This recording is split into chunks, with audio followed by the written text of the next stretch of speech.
Alcar, bienvenida, te extrañamos. Sí, Alcar. ¿Dónde andabas? Pues fuimos al Distrito Federal. Estuvimos ahí, fue un viaje, estoy muy contenta, fue un viaje muy productivo. Traigo ahí una primicia, mis amigos del movimiento de cibernautas, cada uno de los presidentes de los estados de la República Mexicana, nos reunimos con el presidente Carlos Salinas de Gortari. Expresidente. Y digo presidente porque una vez presidente, siempre presidente. Claro, por supuesto. Entonces, fue una experiencia única. Es un personaje muy controvertido, que ha sido escrutinado, ha sido impugnado, ¿no? Muy polémico, sin duda. Creo que inclusive yo me atreví a decir por ahí que es como el América, ¿no? O lo odias o lo amas, pero no pasa desapercibido. Sí, por supuesto. Entonces, no? fue un encuentro ¿Tú muy... odias o amas al América? Ya ves que al América lo odian 99, y uno nomás lo quiere. Entonces, la verdad es un hombre muy controvertido, pero fue una reunión muy productiva. Hablamos de su libro, de su nuevo libro que se llama Democracia Republicana. Creo que vale la pena echarle un ojito. Hace planteamientos ciudadanos muy interesantes sobre el tema que es tan actual, ¿no? De la participación y de algunas pues cuestiones que son interesantes. Sus planteamientos, nos platicó de muchos temas y aquí traigo un poquito de información. Por favor. Pues el día 12 de abril fue un día muy interesante. Mis amigos del movimiento, como ya les comentaba, de cibernautas del PRI, me invitaron a una reunión con Carlos Salinas de Gortari para platicar de su libro Democracia Republicana. A las 12:44 arribamos a la casa del presidente Carlos Salinas de Gortari. Como marco de la reunión, una biblioteca muy completa. Llamaron mi atención las bandas presidenciales enmarcadas una por cada año de su mandato, junto a fotos de Salinas con diferentes personajes. Un banco, una pequeña mesa y de fondo la portada de su nuevo libro y un vitral con la bandera de México. Llegado el momento, apareció el que fuera presidente de esta nación, vestido casual, con una camisa azul y un chaleco del mismo color. Se le nota contento, tranquilo, sonriente, relajado, con un gesto amable. Para romper el hielo dice que cada quien tiene su innombrable, como el que anda en otros lugares haciendo campaña de no a la alianza, haciendo referencia obviamente a Andrés Manuel López Obrador. No se esperaron las risas que relajaron el ambiente. Hizo un conteo rápido para ver quiénes y hasta dónde habían leído su libro. Siempre amable y cortés, siempre hablándole a cada uno por su nombre, y pidió decir de dónde veníamos. Al iniciar la charla, decidió hacerlo por el final. ¿Qué hacer en este reto que tenemos que enfrentar en México? La violencia que se vive en México a causa del narcotráfico, pero peor aún, la de la violencia que representa la pobreza que enfrenta la mitad de la población de México, la cultura de dependencia, el pobre por ser pobre, ¿hay que darle apoyos? Es importante pensar estratégicamente, a largo plazo. El objetivo de la participación ciudadana organizada es construir una democracia republicana.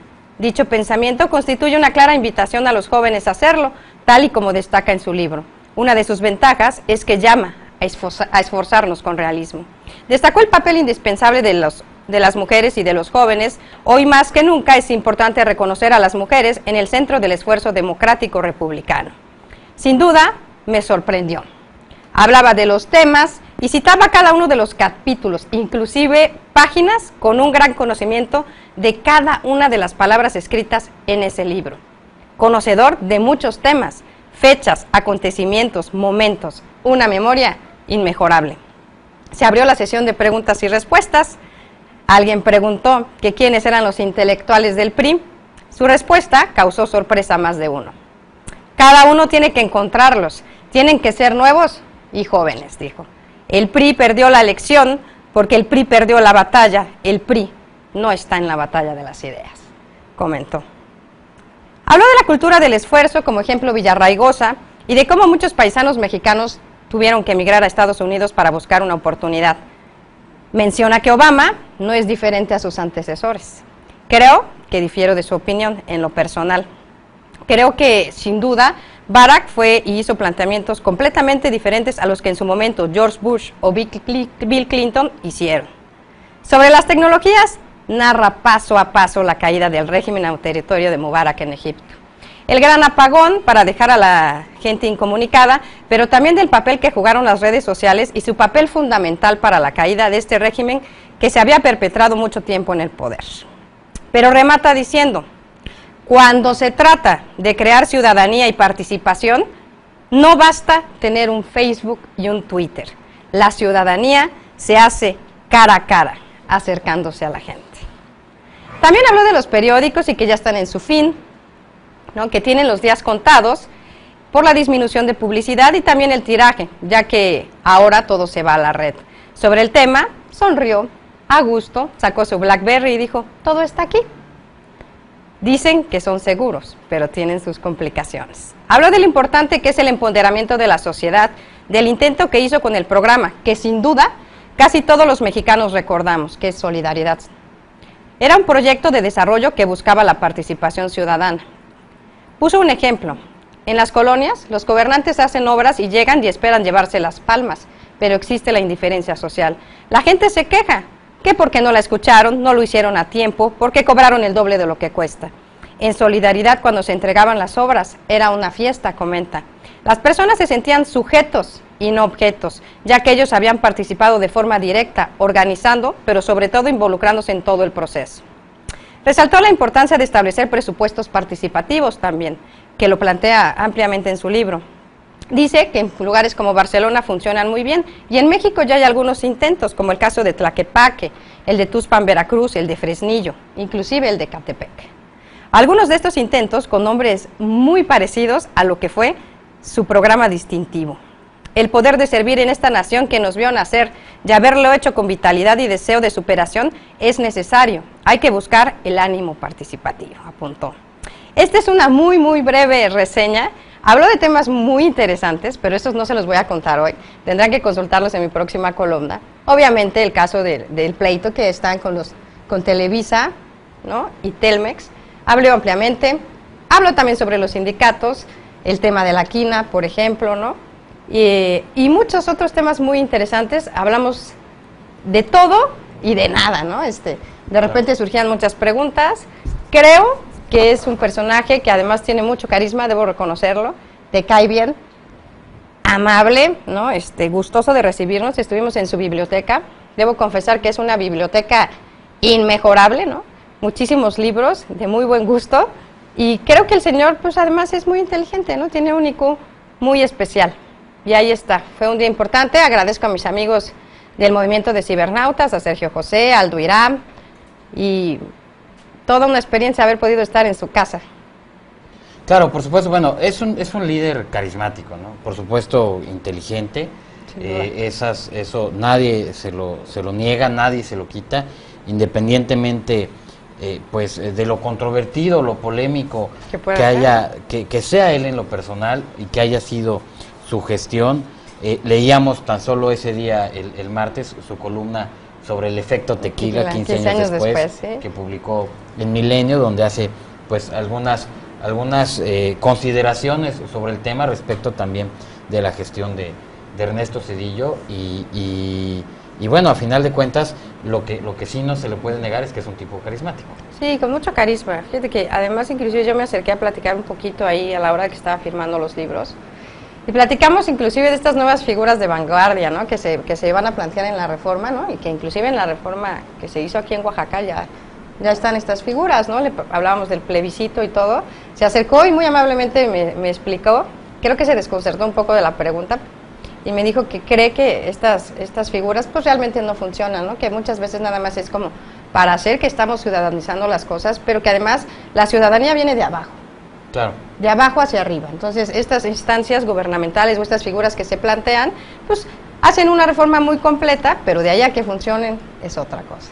Sí, por supuesto. Y temas muy interesantes. El caso que comentas en tu columna respecto de Solidaridad, este programa, claro, pues que a final de cuentas todos recordamos, todos asociamos esa palabra pues a la gestión de Carlos Salinas de Gortari, ¿no? Incluso, bueno, yo creo que recordamos todavía los claro, logotipos estos que sacaban en las obras con la bandera y Solidaridad. Sí, claro. En el Estado de México, por ejemplo, al municipio de Chalco se le cambió el nombre por municipio de Chalco Solidaridad. Sí, claro. Fue un gran programa de gobierno que comenzó o que abrió pues con esta situación de la participación de la ciudadanía en estas cuestiones a nivel nacional. Sí, es un inicio, él dice que bueno, fue un inicio de tratar de ciudadanizar las cosas, ¿no? Un proyecto social de este tipo.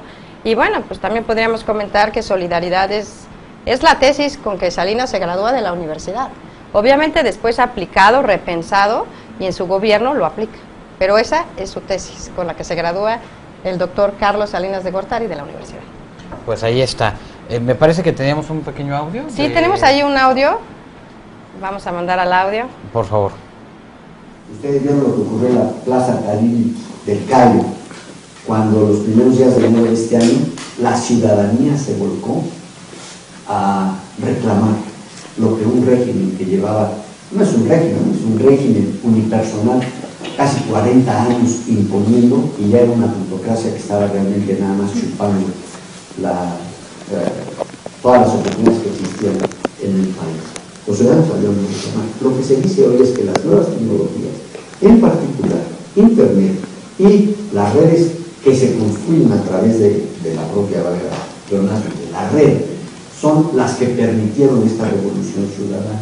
En parte es cierto, pero lo que se les olvida es que el día más importante de la revolución ciudadana en Egipto, que fue, si no me equivoco, el 12 de enero de este año, la gran concentración ciudadana, que no fue solo de jóvenes, que sí fueron muy importantes, pero también de adultos, mujeres, hombres, campesinos, habitantes urbanos, una verdadera, la pluralidad de la sociedad civil egipcia se dio cita en la Plaza Tahrir, precisamente en el día en que el gobierno había bajado el switch y había cerrado la comunicación por vía de internet y de los teléfonos celulares.